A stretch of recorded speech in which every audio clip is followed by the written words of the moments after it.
keeping it casual versus like playing really tense and with a lot of weight. And I think that in the past I've played with a lot of weight, and I've been doing a much better job of not playing with a lot of weight recently, and that's what I would attribute a lot of my success to. Welcome to the Dota Club podcast with Krabby, 8.3k MMR. I'm at my new peak. Pine 8.5k MMR. This is also your peak, right? Yeah, it is. Yeah, but just about. It's kind of botted. I agree. I think we can go much further, and we will go much further. The lobbies are really bad. Yeah. That's so negatively. Yeah, no, it is. No, sorry. I don't want that to be like bad. the first impression of the episode. Relatively. Rather, I believe I could go much further. And people don't. A lot of people.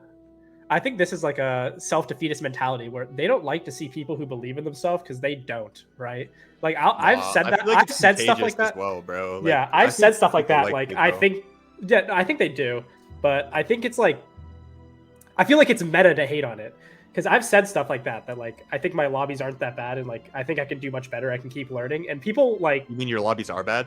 That's what I'm saying, like not bad. Or sorry, not bad as in like not difficult. But more importantly, it's not about like how difficult my lobbies are. It's like belief in my capability to improve. And I feel like other people get slightly uncomfortable when you have a lot of confidence in yourself, right? Because there's a lot of people with like baseless confidence, and I think people like project that where like if I say like I believe I can do much better, go much further, a lot of people think I'm like some egoisto bastard. That's interesting because I have like the opposite experience where like I see people who like are like think they're that guy on social media, and it like is contagious to me, and then I like pick up on the way they think if they're like confident. And I've also found that because I'm kind of that way, right? And I feel like my fans like really like it, and I think part of it is because it empowers them. Because the truth is anybody can like just get confidence and then like start honestly doing better if you just like switch your mentality. It's kind of like a light switch. Yeah, I don't think there's like. Wait, why do you think it's meta to hate on it? Like, is that just like the circles that you're in? That as well, I think. Yeah. Because what the hell, bro? Get new circles.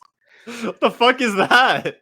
No, I think it's because like, what I think it is that these circles of people who like where it's meta to hate on it, I think that they know me and therefore I don't seem like I'm like too different in skill, right? So to accept that I could do something or that I believe in myself doing that, and they're like not willing to like have that passion for the game and believe in themselves, it scares them in the sense that like a mirror into them. Exactly, it's a mirror because like in the same way like they could do it too, but they just like don't, like they just don't have that passion or that drive, and they don't believe in themselves. Yeah, I think it depends on the person. So I think it's like it like negatively reflects on them sometimes, or that's how they interpret it. Also, if people aren't insecure and they don't feel like that, and like they accept that they don't have as big of dreams or aspirations, like they like to see people who have aspirations because they like. I think some people live vicariously through those people, and some people, I mean, people just like a good story. Yeah. At the end of the day, like I don't think it has to be as deep as like living vicariously through people or anything like that. Yeah. But dude, I've been tweeting some really base stuff. Do you follow my Dota Twitter account? Because you should. No, I don't. I don't go on Twitter a lot. You use Twitter? Right? No. I mean, I have a Twitter, but I've noticed that there's not a lot of Twitter users. Just because you've been pushing for your Twitter, and like it seems like nobody uses Twitter. I think Twitter's very like tech. I don't think there are a lot. But like I mean, some Dota accounts will tweet, like Arteezy will tweet, and it'll get like 20 or 30K, which is pretty good. But Arteezy isn't tweeting. Arteezy isn't tweeting like you need to cross the river past like, or like once you take the tier 1, like he's tweeting like we're going live, boys. Yeah, no, it's live. true. And then it's like bad, and then there's like 10 titties in the reply section. Twitter is so compromised, honestly. Yeah, well, it depends on your Twitter circle, but there's just like straight porn in the replies. Like, what are you talking about? Not everything. Like your one reply, dog. I mean, that was on his account. No, that was So okay, to justify Twitter, there were multiple replies, and it was if you go to that guy's account, it was what he retweeted was just straight porn. But and also my personal Twitter account has like none of that. I've noticed just like none in the circles that I follow and stuff. But No, I'm on Twitter just because I like to write and I'm like putting my thoughts out there. So my plan with it is just to like I don't know, maybe non-Dota people will follow me if they see like my tweets because my tweets aren't all about Dota as well. It's some like general improvement stuff. But anyway, and I also think that I can like kind of revive the Dota Twitter scene because I'm kind of cool. I'm getting some Twitter frogs out of hiding. You know, they're reactivating accounts, and there's like a small group of us on Twitter who engage with my tweets. I think Twitter can have really nice culture, honestly, especially because I think like Dota culture right now is very like on Discord. Yeah, which is fine, but I don't know. Discord turns or like I don't know because it's like exclusive to servers and stuff like that. Like you're not just like tweeting out into the into the world. I mean, Twitter is just less casual than Discord, so like your thought kind of has to be more refined a little bit. But what I was gonna say is that, I tweeted this, but this is all. I mean, that doesn't really matter. I didn't even have to go into that Twitter escapade. But follow me on Twitter, guys, if you're into that. And I don't know if you just want to be like more connected to me. Like I write a lot on Twitter that I don't say in my YouTube videos. And stuff. It is really a lot good. of it's pretty based. You should follow me if you go. I have seen some. I have seen some of your tweets. It is funny that you say like more connected because I just remember there's a game where you were like. You were just like blaming your team, and then the next day on Twitter, I see like I went too far down the down the team blame rabbit hole, and it's like bro had a little self reflection. No, exactly. Yeah, thank you, Fatty, in the chat for linking. That's my Twitter. No more talking about what's not the Dota. No more talking about the drama in the Discord or the drama in my live streams. It's just straight Dota gas from here on out. Back to 2024 Dota podcast vibes. Back when what happened to us? Yeah, we're returning home. We're returning home. It feels like I'm returning home as well because I started winning on Pango again. So it really feels like it's coming home. Yeah, that's pretty symbolic. Like we're actually back. No, what I was gonna say though is I feel like when it comes to having base mentalities or like learning things, you're always gonna stray from the path. But what matters is like how fast you get back on it. Does that resonate with you? That's something big. It might not resonate with you as much because it's something big I learned in like meditation, and I don't want to go and do that like a lot right now, especially at the beginning of an episode. I feel like that'd be really dank to talk about. Yeah. But you just always have to like return to it once you learn something. You never like fully get there. So what got me here is that I tweeted something earlier that I just wanted to. I mean, it's just based in general. I do a nightly like stream where I just watch a replay literally every night, and I've done it for like 3 nights now. Maybe it's too early to call it like a nightly thing, and I just noticed I'm so much of a better player after just like 3 days of watching a replay, and I've been winning a lot more, and it's just not a coincidence at all. It's just not a coincidence at all. Like I think those two things are directly correlated, and what I talk about in the tweet was how like in Dota I feel like if I'm not learning, I'm like falling behind, but not like behind other players. Like mentally, I kind of slow down and get less sharp. And it doesn't need to take a lot. Like it can take a few minutes a day just to like, because we've talked about this before, how if you something to anchor your focus on, you'll play a lot better. So you should start watching replays too if you don't already. I should. Like you were telling me about a Malrin Primal replay you watched. I did. I actually watched. I won't go into the details, but this was an interesting one. I watched a Whitemon Crystal Maiden replay. When? Like 2 days ago. What the fuck? Why? Wait, what inspired you to do that? Because I wanted to play CM. Hell yeah. So I watched a Whitemon Crystal Maiden replay. It was really good. Do you remember like anything you learned? Well, I was focused on specific stuff. I watched it. Usually when I watch a replay, I watch it a couple times through. But the first time I just watched it, looking for how much he farmed, especially with his shard timing, the crystal clone, and the answer was not that much. It was a pro game, right? Yeah, it was a pro game. He was also killing them a lot. Like they lost. It was like a 70-minute comeback by Falcons, but he did not farm a lot.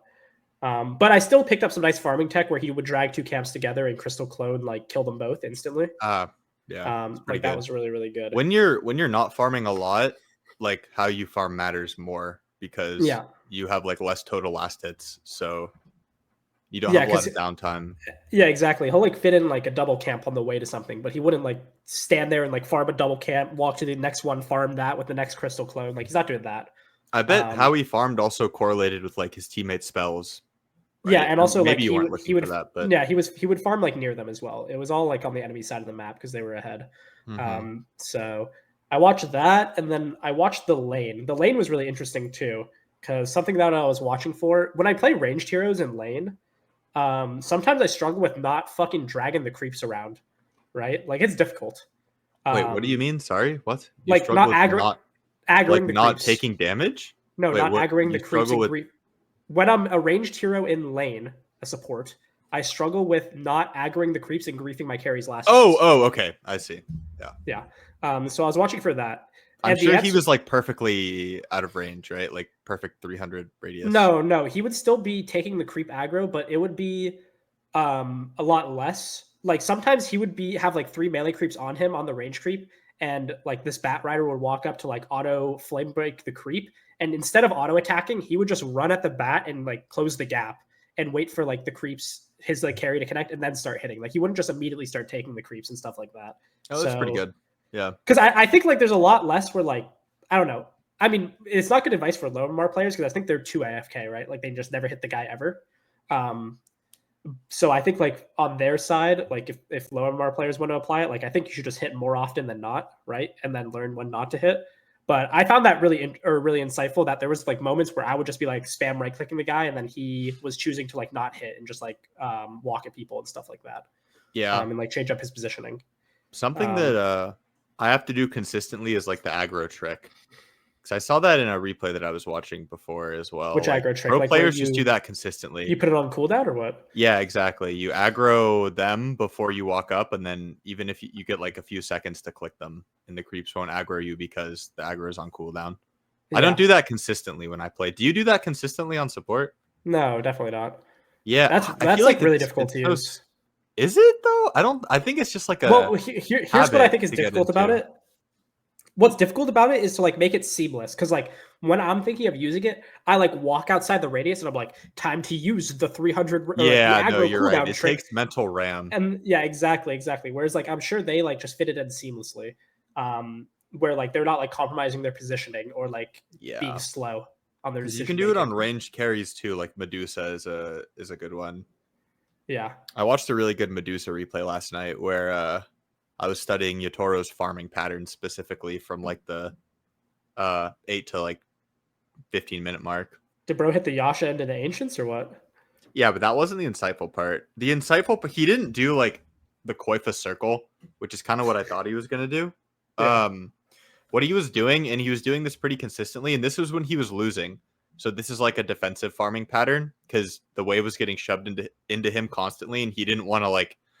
He didn't farm the hard camp. He's Radiant, and he did not want to farm the hard camp near the Dire T1 because he was landing against the Doom, and there was an enemy puck, so he could die to like Doom plus Coil probably. Yeah. So he would push the lane near his tower, then he would go back, and this is with Yasha Widlays, so this is like a little bit more developed. Then he would go back and he would hit the Ancients and drag them together with the Polywogs, farm those at once. Then he would get the wave. And then I coined a term for the next rotation. I call it the Giga Business camps. Okay. Because he would go and then get the bounty rune and then drag the 2 camps together near the bounty rune. Yeah, the water. Like one on the hill, the water, and then the one on the high ground. Yeah. And he would do that. He did that for like 5 minutes. It was wave, the Giga Business plus Polywogs, wave, Giga Business. Yeah. And I think putting like the name on it, Giga Business. I mean, we've talked about this before, but like naming these concepts really helps solidify them. Yeah. And then he farmed the Giga Business camps before Yasha too. So it was like wave. So he Giga added business, the Ancients. Wave Giga Business, then add the Ancients. Okay. Well, actually, okay. No, let me take that back.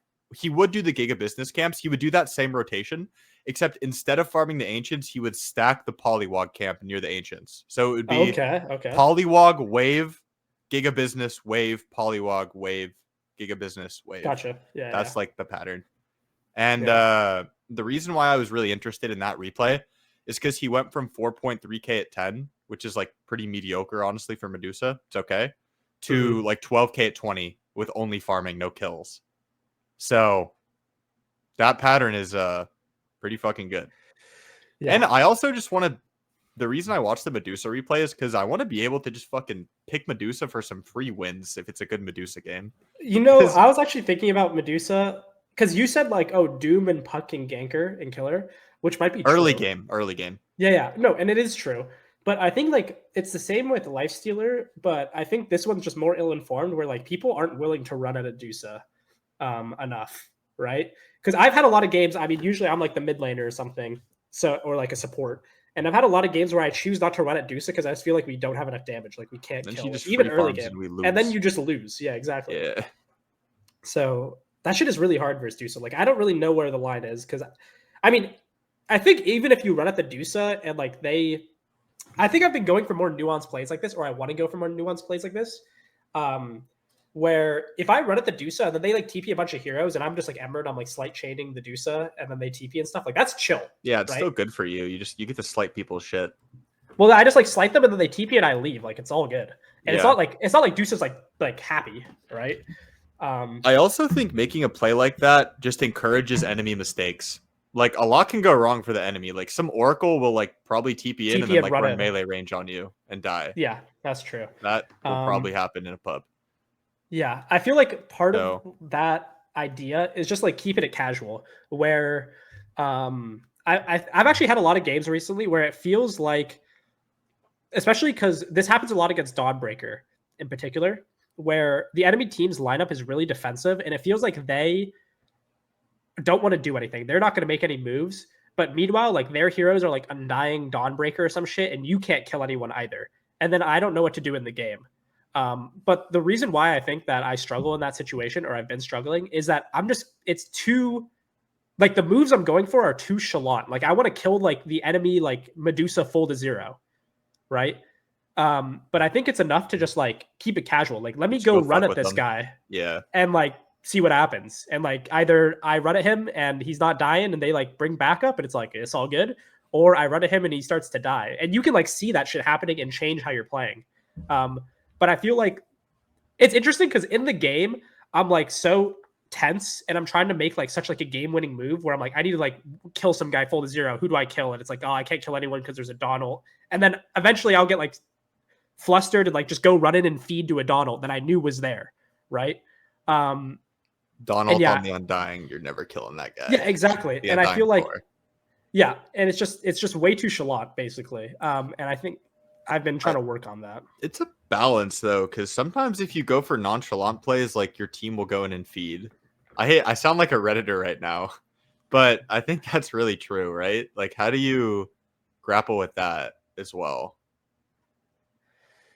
Like, because yeah, that's why. Because I also actually I agree with what you said about yourself, but the way I would phrase it is like I think you're an all or nothing player, where it's like you want to make the perfect move with the DD rune when the waves are pushed out at the perfect time, and you're not willing to just like run somewhere because it like feels good a lot of the time.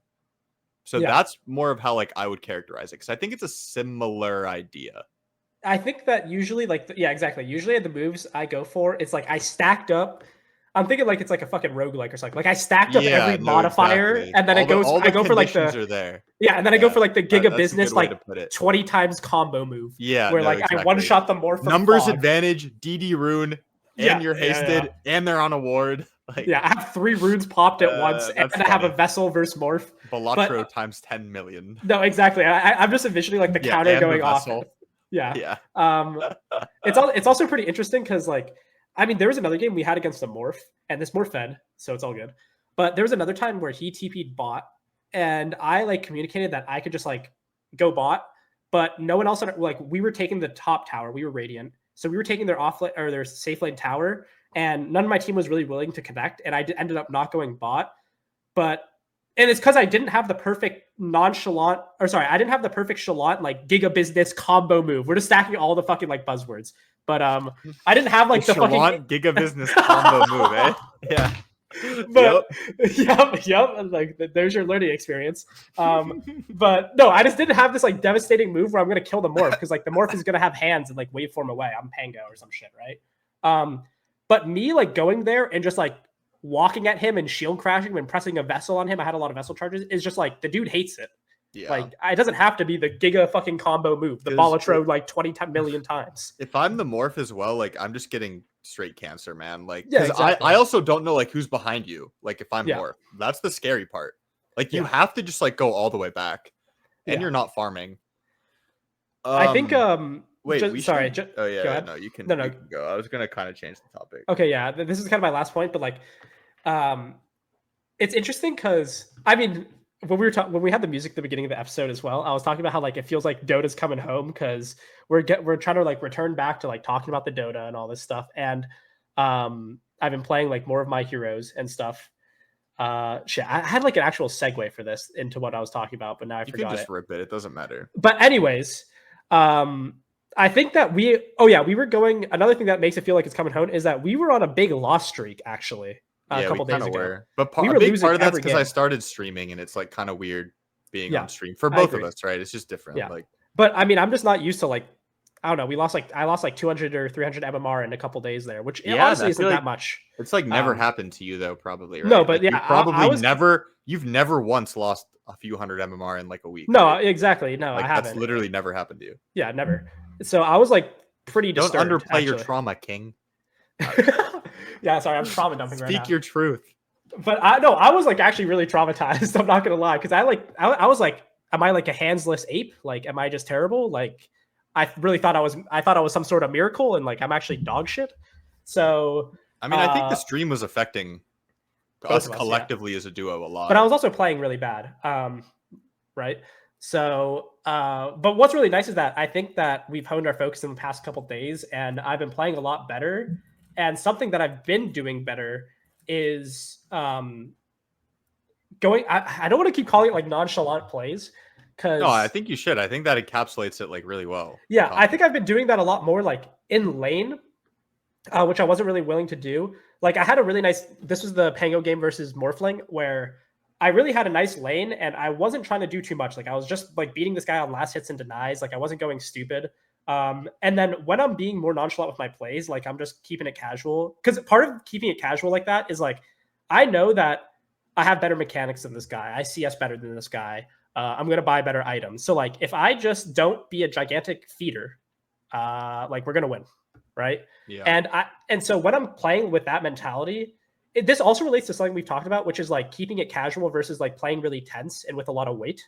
And I think that in the past I've played with a lot of weight, and I've been doing a much better job of not playing with a lot of weight recently, and that's what I would attribute a lot of my success to in the past couple of days. Yeah. Because now I really notice when I make like a heavy weighted play. Because I remember I had an axe game recently where I was full free farm. It's forced, right? Those plays are forced. That's exactly. Like yeah, when you feel weight, you force bad plays because you like want the game to go a certain way. Yeah, and you feel like pressure to like contribute to an game. outcome. Yeah, I had free farm in this axe game, and then the enemy team literally brought like 4 heroes to my lane, and they all 4 of them just sat there. And this is like terrible for axe. This is like phase boots axe level 5. And then like my boys showed up and wanted to fight, and I just felt like a lot of weight in that game. Where like in reality, what do I want to do? I want to go hit the fucking back camps. Like I'm out of this shit. And I remember you died like 3 times in like. I died like my team, and then I had like the copium where it's like, oh, but my team got a bunch of kills. No, it's like, no. I just don't want this shit for your game. Yeah, I don't want this shit. Because I agree with like you were feeling heavy. Because if you were feeling light, like it's so obvious. Like just go hit the camp. Yeah, after I died, I was like, what did? Or like after the game, I was like, what was that? Like that was just so bad. It's funny that you say this. A big thing, the way that I phrased it was like when I lean into the game. I play really tense, like I force plays, but then what I compared it to was like if you imagine like a person sitting, like person 1 is like hunched over, like really tense. Yeah. That's like when you force plays, and then person 2 is like leaning back and like relaxed. So you strive to be person 2. I strive to be person 2. And the reason why like you could be okay with that, and like leaning in encapsulates a lot of things. Like it's I guess the main thing is like forcing plays that you're not comfortable with because you like want to win really bad. But the reality is like if you just lean back and you chill, like the opportunities will come to you. They come every single game, right? And I find that when I'm like leaning in, or like you call it like playing heavy, it's the same. I'm pretty sure we're talking about the exact same concept. Yeah, I get tunnel vision and I don't see the opportunities. Yeah. But when I lean back, like the opportunities just kind of flow to you, right? And if it's not like this minute, like maybe I wait for my timing and then the enemy will dive a T2 and I like have my fucking BKB, right? Versus like if I try to force something a minute before I get my BKB and I die, like that opportunity will have not come. You know And what I'm it's so saying? clear. Yeah, it's so clear if you die like without your BKB, and then this happens so often where like you die without your BKB, and you're like, my courier was 2 feet away. If it's like, what are we doing, guys? Like, Yeah. this is Yeah. just like the worst decision That's I've ever playing made. heavy. Like if I'm like leaning back, like, you know, light, it's like, just wait, guys. Like, wait. It's like another example of this, and then I also have like an aside about this as well. But another example of this is like when we were discussing on the pod where we would play like Beastmaster AA, and you would be farming a stack, Oh, and I'm that shit like, was hype. yeah, I and I'm missed like, that yo, phase. let's go make a, Fuck. let's go. Yeah, I know that was like one That of the was most so fun. lit. Yeah. But I was like, let's go make a move. And it's like, yeah, after I farm the stacka. And then what am I doing? I'm not like, can we make the move? Can we make the move? Let me lean in. I'm just like, I farm up that stack. Like, let me put down a fucking ice vortex and like hang out with you too. Yeah. Like, and then we make the move after. Like, it's very just relaxed and laid back. Okay, but what I was gonna say is that there was a nice scene from Haikyuu where it's volleyball, right? It's the last point, or they're on match point of the set, and they become really desperate to win. So they start doing everything really fast, right? Instead of like taking their time with each move. It's the same shit, and bro. the episode does a really good job of portraying it where like the corners of the screen get really dark and it like shows like the tunnel vision, right? Where they're like making every move too fast and their coach is like, you guys need to slow it down. And then someone makes like a really nice pass where they pass it really high and everyone like takes their time and then they like make a nice play at the end of the game. Right. And then like all the black borders go away and it's like, holy shit, like we were tweaking. Yeah. But that's like the same exact thing. Like when you tunnel vision or play super heavy in Dota, where like your vision is just constricted. Like you see less of the game. Yeah. The perfect example of that is like your Axe anecdote when it's like, yeah. or it's funny because I had an Axe game a few months ago where the exact same thing happened to me. Do you remember? It was when we were against the Alk. You probably remember that game. We were against an Alk and like a Tiny. Maybe you don't. But anyway, okay, it doesn't matter. This is like early in the Axe phase. No, it was. I mean, my Axe phase at this point was like a month or two ago when I like released that video, or maybe like only a month. What was I gonna say though? Oh yeah, it's like the move will be so much stronger if you just wait for your timing. But like in the moment, if you're feeling heavy, like feel like you have to force plays, whatever. When somebody shows up to your lane, like you see the enemy carry, and you just like you get like red in your eyes. You're just seeing red. Like you just want to kill him and like you're going bristleback mode. Moment. Yeah. No, exactly. You're just like, it's kind of like a psychosis. Dude, speaking of psychosis, the reason I use that word is because I was watching Mason's stream a few hours ago. Okay. And bro was like, he was like going crazy. He was listening to the song like, but then I got high. But then I got high. Yeah, and then he was like, I'm so fucking high right now. Why? He's just like straight tweaking. And then somebody in chat, and he like wouldn't stop. Like he was like straight tweaking. And then somebody in chat typed, this dude's stream is like a full psychosis episode like every time or something. It really is. And I thought that was funny because it like kind of is. His stream is so funny. Like how can you, dude, it's so fucking funny. I think sometimes when he gets like tilted and like upset, it's kind of, I feel bad sometimes. I mean, it's not right when he's like upset or tilted. Exactly. No, I mean, of course it's not right if he's like tilted or flaming somebody, but like that shit is, I mean, yeah, I don't know. I'm not going to condemn, dude. There are too many people like condemn the man because he flames once in his pubs. So does everyone. Yeah. Like no, I feel bad for these full-time streamers sometimes when like it's obvious that they don't want to play, but it's like their job. Yeah. You know what I mean? I also think it's rough for streamers where like, because everything you're doing is documented on the camera, right? Whereas like other people probably tweak in games or have bad experiences in games or be an asshole in game, and it's just not on camera. But like as a streamer, like they really like it's immortalized and people condemn you for like every single one of your actions. Yeah, you really like can't slip up once. But yeah. Anyway, don't force plays, guys. Play light. Anyways, don't force plays. Play light. Here's another good anecdote because I was watching a BSJ stream, or I tuned into a BSJ stream for about 10 seconds before I got brain rot. Similar to you watching Mason this morning. I like BSJ. For the record, if you're watching this BSJ, I love BSJ. But I think actually, just to like psychoanalyze BSJ, randomly, I'm sure he will appreciate that. I'm sure he'll love that, bro. Yeah, thanks, man. But I think his biggest problem is that he also treats the game really heavy. And I relate to it because treating the game with a lot of intensity and like treating it like a science and treating it like a subject, et cetera, treating it heavy, taking it seriously is something that has gotten me to where I am skill-wise, right? Like it's gotten me to my MMR. It's you can worked have a for balance. Me. Yeah, I agree. But like I've been rewarded for behaving like that up until this point. Right? So I imagine he's the same way where like it's like treating it super seriously has done a lot for BSJ in terms of his improvement and stuff like that. But every time I tune into his stream, he is just like on the edge of insanity, like freaking out. Like his teammate makes one bad play and he starts like getting scared. Like he's getting scared the game is going to be a loss. Like, oh no, my mid died. And he's like said one thing. And it's like, oh no, dude, please don't tweak. Please don't tweak. Yeah. And it's like, dude, fucking relax, man. One part of it too, and I've also felt this personally, is like, I'm sure that was not his first game of the day. Like no, for me, he had a bad day. My first like 2 or 3 games of the day are always like perfect vibes wise. Or like, I'll say my first 2. Like low key, like past 2, it gets like a little sus for me. Which is really interesting that like my tolerance, I feel like, is kind of low in that regard, like my jade tolerance. But because I watch, like, whenever I watch a streamer, any streamer, this goes from fucking Nico Baby to BSJ to Saberlight, right? I think you remember this when we like watched the Saberlight stream together. But when I tune into a stream and I see like 10 minutes, they've been live for 10 minutes, I'm like, oh shit, time to grab the popcorn, because I know it's going to be a really good, like completely jadeless game. And it always is. And even if they lose, they always, 1, play their best, and 2, like they don't, I feel good after I watch the stream. And I think when something happens, like when BSJ has like a tweaking incident or like blaming his team or whatever, like it makes the watcher, it makes me like feel greasy watching it. Yeah. I mean, everyone does it too. Like Arteezy has his incidents. Like I've had my incidents. Dude, I think Arteezy does it probably he does an incredible job keeping it light. His stream is like never terrible vibes. It's unbelievable, to be honest. It's funny you say that because I agree. But today Jimmy texted me and he's like, dude, like I tuned into Arteezy stream and like bro's a like greasy gremlin or something, like raging at his team, which but the has thing not is, been my experience. So he might have been worse today.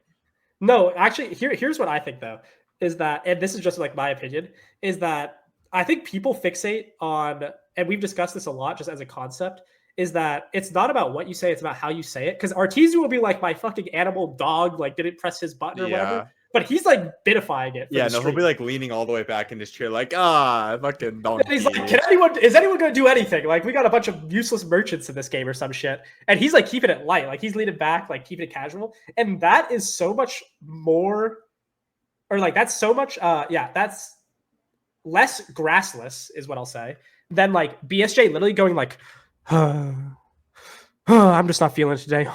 Like that is like literally worse vibes than like Arteezy like spewing hateful like filth into the microphone as a joke, right? Like literally Arteezy will be going off saying like the most deranged shit ever, and then BSJ will like sigh, and I can just tell that BSJ is like in the fucking dumps, and like Arteezy's just like gonna cue another and be fine. That's a really good point. I mean, I feel for BSJ though, because like it's hard. I think naturally, and I'm this way too. Like in life, like naturally, I interpret things like with a lot of weight, like heavily. Like you can also use the word overthinking, but I like hate to use that word because it's like such a fucking buzzword these days. But like that's part of like when BSJ is like really down in the dumps, he's like, I'm not feeling it today. Like it just doesn't have to be that deep. Yeah, it's like all he can good, still like vibe with his stream. But I'm laughing at the chat too. It's funny. Enlightened Sag. That's really funny. That's hilarious. But okay, my point, I was gonna make an optimistic point. Like I'm that way too, and I think BSJ and I are alike in that way. But you can work to like take everything lighter. And it's really like paradoxical because when you take everything lighter, 1, you vibe a lot harder. And 2, things go your way more when you like attach less weight to things. When you like overthink things less.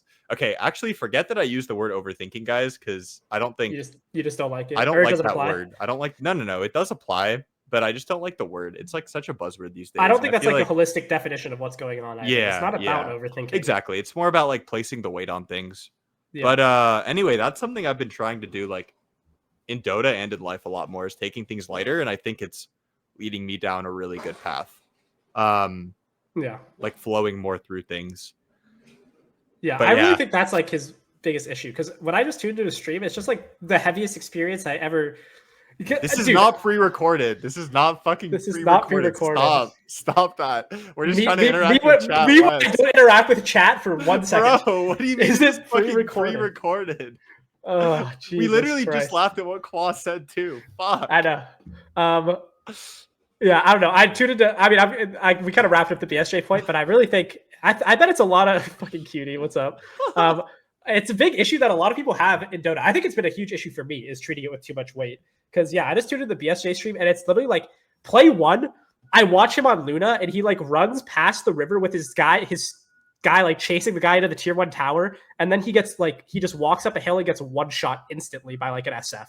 And he was like, I guess it was too far of a chase, I don't know. And it's like, holy fuck, the vibes are bad. And he's like, and then he's like muttering to himself about like how his like guys crashing out. He's like, what can I do to win? Probably nothing. I already ruined this game. And it's like, dude, you like chill, man. No, chill. Exactly.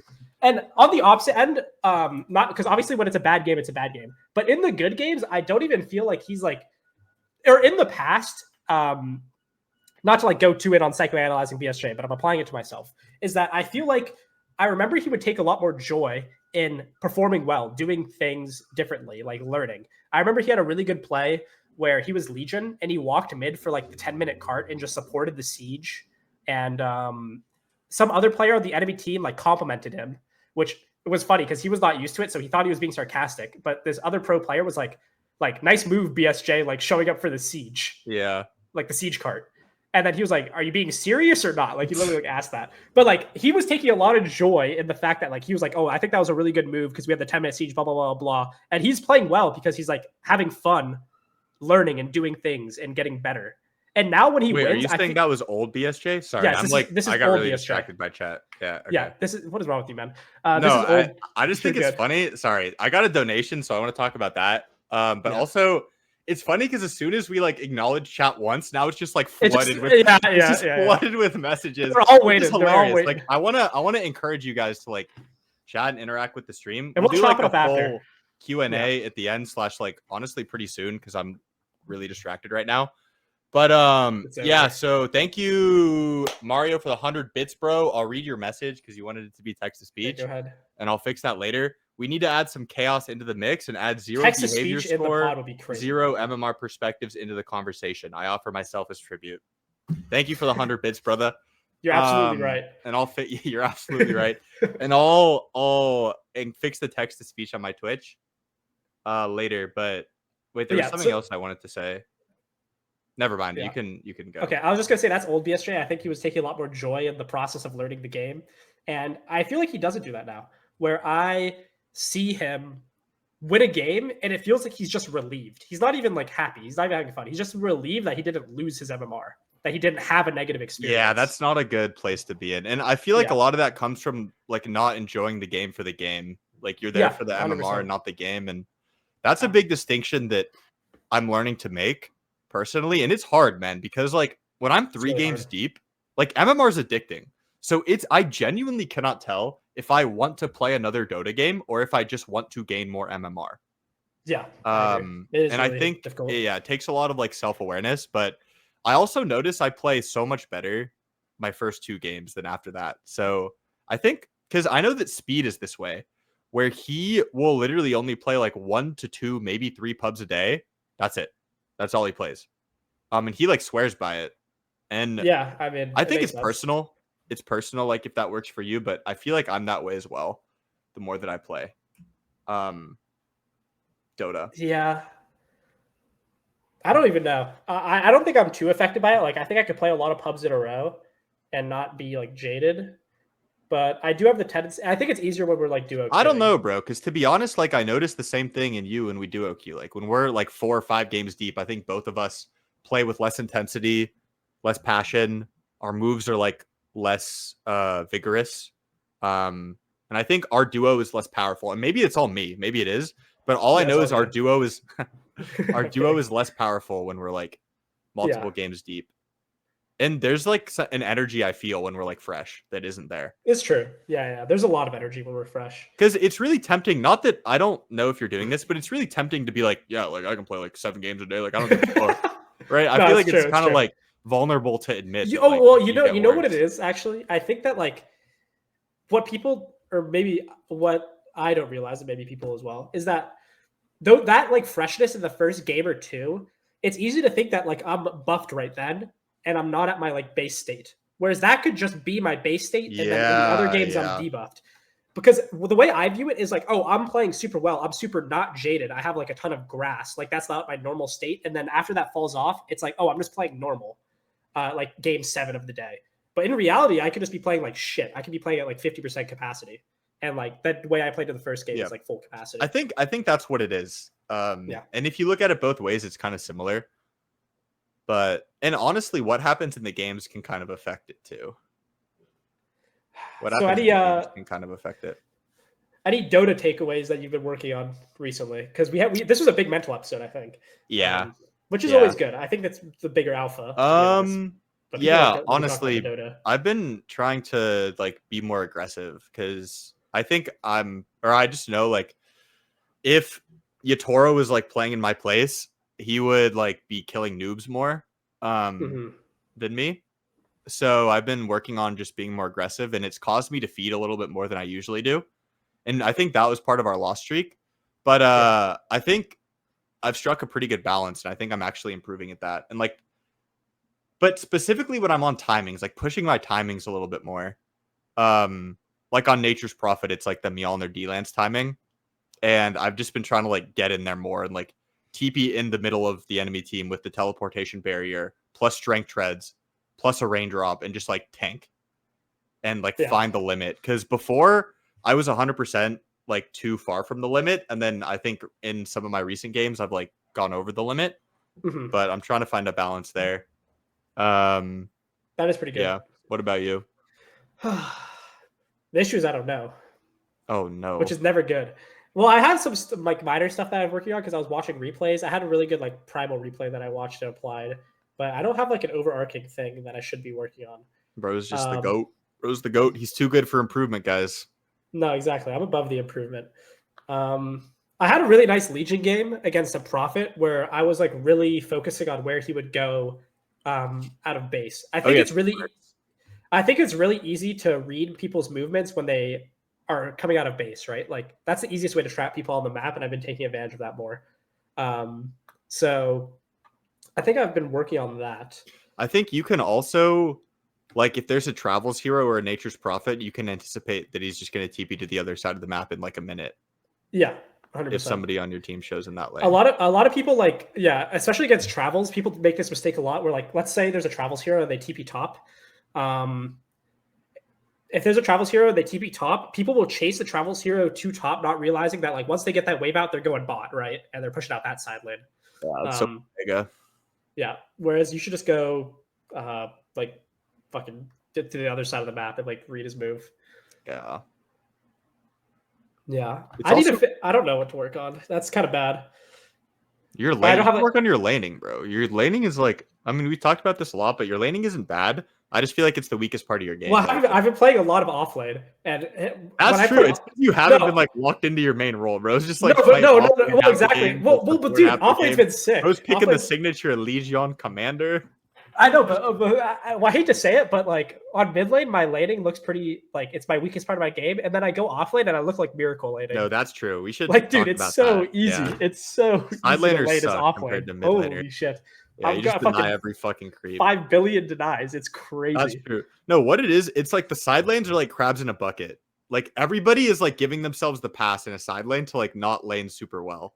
No, yeah, exactly. I'm like pull up to the side lane. I'm like so surprised at how easy it is to get all the last hits and denies. Like, ain't nobody pressured me at all. It's so sick. And then I go mid lane and it's like just fucking Fight Club battle royale supremacy. Yeah, exactly. I'm against like the worst matchup ever. That inspires me to like really double down on my laning because you're right. Like when my laning feels so nice, easy. I just like shit on people. You've been missing a lot of last hits on Nature's Prophet recently. That's true. I had 2 games where I missed. It's because you've been focusing on like looking around the map and fighting. Yeah, you're right. So it's a balance. It's a balance. Yeah, it's a balance. Nature's Prophet has been really fun. I also think Nature's Prophet is kind of hard to last hit on as a hero. He has low damage. Like, people wouldn't think that, but he has low damage. Bro, you need to walk melee range of the creeps. Level 1 Sprout sucks. For last hitting. Yeah, you need to walk melee range of the creeps, brother. Are you serious? Like, yeah, sometimes. I think like pretty often, right? Well, you can like alley-oop them too. Yeah, but like if there's a nuance. Like I'm not gonna walk melee range of the creeps and Dawnbreaker if they could and die. Boom boom bang. Dawnbreaker. Yeah, of course. Yeah. But yeah, you're right. Getting closer to the creeps on ranged heroes is and also, I mean, just like alley-ooping. I think the ranged are harder to secure on the first wave, but missing the melees is kind of, you need to be shot. Dude, my alley-oop's been developing low key because I need to work on that too. Not in the game, but in the training polygon, I can feel like my alley-oop getting cleaner, which is interesting. I hadn't thought about that before this. Yeah. But the alley-oop, for people watching who might not know, is when you aggro a creep into your last hit in one motion. So you like drag it towards you, get the last hit, and it makes it really hard for the enemy to contest. Okay, relating keeping it casual to laning, actually, I think something that I have a problem with on mid is that I don't keep it casual, or I put too much weight on the lane, because when I watch, like, Tops has been streaming a lot recently, or just pro like replays in general, there's so often where they aren't, or not that they're not contesting every creep, but they're not doing too much. They're not like hitting the guy 24/7 and walking in and taking too many creeps. Like sometimes they're just like chilling, S-keyed. They walk up to the creep, S-key till it's a last hit, deny, and then just like walk away, right? Whereas I feel like a lot of the times I'm trying to like do way too much, where I'm like trying to like trade super heavily and contest every creep and do all this bullshit and like get the aggro off. I mean, you need to be doing all of that. But it depends on the hero, because one big like realization I had on my Prophet is I wasn't right clicking enough at levels 1 and 2. Yeah, and I started doing that, and then it's like free wins. I think that, well, like what's happening is that I'm trying to. Okay, here's a good way to put it. It's funny how applicable this is to me. When I lane, I try to go for like the Balatro 50 times combo on the first wave, where I want to go like 4-4 on the first wave. Yeah, and then I end up like tweaking. Whereas like if I deny a creep every wave or something like that, like that's gonna like lead to me winning the lane. Yeah, 4-1. Yeah, exactly. Ooh, what's better, 4-1 or 3-3? 3-3. Yeah, I agree. Yeah, easily. But in general, I think you should prioritize your last hits over denies. In general. Oh, for sure. What I wanted to talk about, and this will probably be the last main topic, and then we'll do a Q&A, guys. Hold your horses. Don't worry. Big Q&A coming. Big Q&A. I wanted to talk about like the combo concept, because I think that's really good. Like we talked earlier about how you always look for like the Giga times 1,000 combo move, where all of the conditions like line up and like increase the multiplier on the combo. Like if it's a good fight where like you have a haste rune and there's a ward and there's a numbers advantage, and if you weren't here earlier, Chad, it's a Balatro little zoom out. Yeah, that's crazy. Or like any roguelike. Hold on, let me zoom in before. But my visual for the combo is like the multiplier going up in Balatro if you've ever played it to like 1,000,000 times, and that's like me getting like the arcane DD. And then like also my Doom has level 6. Yeah. Like that's like, yeah, exactly. Like I just broke the game. I think people get it. But why I want to bring. Okay, I'll just leave my camera like this. Why I wanted to ring master. No, why I wanted to rebring that up is because like that combo bit is very, very applicable to the game in general, and that's what makes a good fight. Like I love that bit because you can literally like list out all of the conditions that are going to happen in a fight. Like my mid has a DD, and it doesn't even need to apply to team fights. It can literally be like, if you want to defend your T1 in the early game, like, do you have a ward? Does your mid have mana? Like, does your mid have a rune? Like, how strong are you? And the factors are endless. And I think that's a really cool way to visualize it, because all of those factors do add up to like the power level of the play is what I will say. And I think a lot of people just don't fucking think about that, man. They just like view Dota as a fighting game, and they just like think that they're gonna micro outplay the enemy. Why are you laughing? No, I was just thinking about like the Balatro visual of like the multiplier going up 1,000,000 times. And it's funny because sometimes you'll have a fight like that where all the conditions lined up, and then like some dude just gets a rampage and the enemy team gets like completely blasted.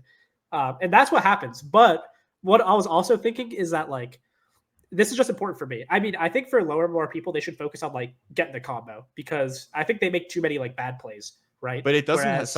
It doesn't have to be like a huge long combo. It can just, because some factors are worth more multiplier than others. Like the biggest ones are definitely vision, numbers advantage.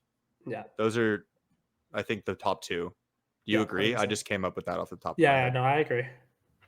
Those are definitely the most important. Hey, what were you going to say? I didn't mean to interrupt you. Yeah, no. What I was thinking is that for me personally, like I just don't always have to make like 100 times combo play. Because something that they do really well in pro is that they only bring like, or really, really good teams only bring the necessary resources to make a play and not more than that, right? Like they don't make like a 5-man smoke move to kill like the silencer, right? They don't just like do that shit. But sometimes that happens in my pub where we make a smoke move and we run. We're like, we'll take the silencer, and we were just like running around the map for like a minute straight doing nothing. We're like, they'll just kill or something that really impresses me in pro games is when they're making 2 plays on 2 opposite sides of the map, where it'll be like the mid plus support killing somebody. Like they'll kill like a support casually, and then on the other side of the map, the offlaner carry and the other support like also get a core kill. And it's the fact that they're like willing to go for that and like split their resources and know exactly how many people to bring for which play is really, really insightful. That's cool. It also makes it really hard for the enemy team to play because like if you're the offlaner getting killed and like if you see your support die across the map, you assume that like you're safe. Yeah, exactly. Because normally people tend to like be really, really grouped or really, really scared. But yeah, I think a big takeaway for me is just like being more willing to go for like casual plays, like not gigantic combo plays. And the other thing is like being willing to abandon those plays. Like if I run at Adusa and the guy's not dying, it's all good. Yeah. Like I'll just go back mid. Or I'll just make a different play. The casual play thing is really big for you because there have been a lot of times in the past few months where like from my perspective, you can just like walk to my lane and it's free double kill. And I know that like it's easy to think that the carry like thinks it's about the lane when it's not easy. But like take this not with a grain of salt. But what was I gonna say? Oh yeah, but then you say like I'm gonna wait for the rune. When like you'll already be like maybe in the river or you're like already be kind of close. I could just go kill them. And you could just go come kill them like right now. Yeah, exactly. And that's like exactly what you're talking about. So I think it's interesting that I also like kind of noticed that yeah, I think so. Pattern. Okay, I think we're ready to do the Q&A. A little community interaction little segment. Do you want to anything that you want to talk about for the main episode, YouTube episode before we like do this? Yeah. Keep it light. This was a pretty good episode. Yeah, keep it light. I'm zooming in again. Go play your Dota. Enjoy the process of learning. You only lose if you don't improve.